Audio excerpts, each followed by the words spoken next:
కేటీఆర్ చేపట్టబోతున్న నిజామాబాద్ పాదయాత్రను TPC chief Mahesh Goud స్వాగతిస్తున్నామన్నారు. ప్రజాస్వామ్యంలో ఎవరు పార్టీ పెట్టినా పాదయాత్ర చేసినా స్వాగతిస్తామని తెలిపారు. బీఆర్ఎస్ ను టీఆర్ఎస్ గా మార్చినా బీజేఆర్ఎస్ గా మార్చినా వచ్చేది తమ ప్రభుత్వమే అన్నారు. వచ్చే ఎన్నికల్లో తమకు ఎవరు పోటీ లేరన్నారు. కేటీఆర్ చేసినటువంటి వ్యాఖ్యలు వారి పార్టీకి సంబంధించినవే అయినప్పటికీ రెండు విషయాలు వారు సుస్పష్టంగా ఒప్పుకున్నారు. గతంలో తప్పులు చేశామనే మాట, గతంలో ఈ రాష్ట్రంలో దోపిడీ జరిగిందనే మాట ఒప్పుకున్నారు.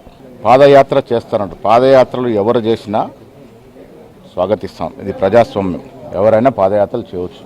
గత 10 ఏళ్ల కాలంలో ఈ రాష్ట్రంలో జరిగినటువంటి ఆర్థిక విధ్వంసం కానీ, భూమి దోపిడీ కానీ, ప్రాజెక్టుల పైన జరిగినటువంటి ప్రజా సొత్తు దోపిడీ కానీ, ఇవన్నీ కూడా ప్రజల మధ్యలో ఉన్నాయి. వీటన్నిటి కూడా జవాబు చెప్పాల్సిన అవసరం ఉన్నది. బీఆర్ఎస్ పార్టీని టీఆర్ఎస్గా మారుస్తామని చెప్పారు. మీకు స్వేచ్ఛ ఉంది. బీఆర్ఎస్ పార్టీని టీఆర్ఎస్గా మార్చినా బీజేఆర్ఎస్గా మార్చినా మీరు లోపాయికాయలు బీజేపీతో ఒప్పందం ఉన్నారు కాబట్టి భారతీయ జనతా రాష్ట్ర సమితిగా మార్చినా మాకు అభ్యంతరం లేదు. మీ పార్టీ మీ ఇష్టం. కానీ ప్రజలు మాత్రం పోయిన 10 ఏళ్ల విధ్వంస పాలన, ఇవాళ కాంగ్రెస్ ప్రభుత్వం రేవంత్ రెడ్డి నాయకత్వంలో ఇస్తున్నటువంటి సంక్షేమం, సన్న బియ్యం కావచ్చు, 200 లోపు యూనిట్లు ఫ్రీ ఉచిత కరెంటు కావచ్చు, పేదల కోసం పేద అవసరాల కోసం మేము ఇచ్చిన రేషన్ కార్డులు కావచ్చు, ఇవాళ ఇంటింటా సౌభాగ్యాన్ని కలుగజేస్తూ ఇస్తున్న ఇందిరం ఇల్లు కావచ్చు, ఇవన్నీ కూడా గతంలో ఎప్పుడు ఏ పేద ప్రజానికి అందలే. ఇవాళ ప్రజలు ఈ సంక్షేమాన్ని రుచికరంగా ఆస్వాదిస్తూ ఉన్నారు.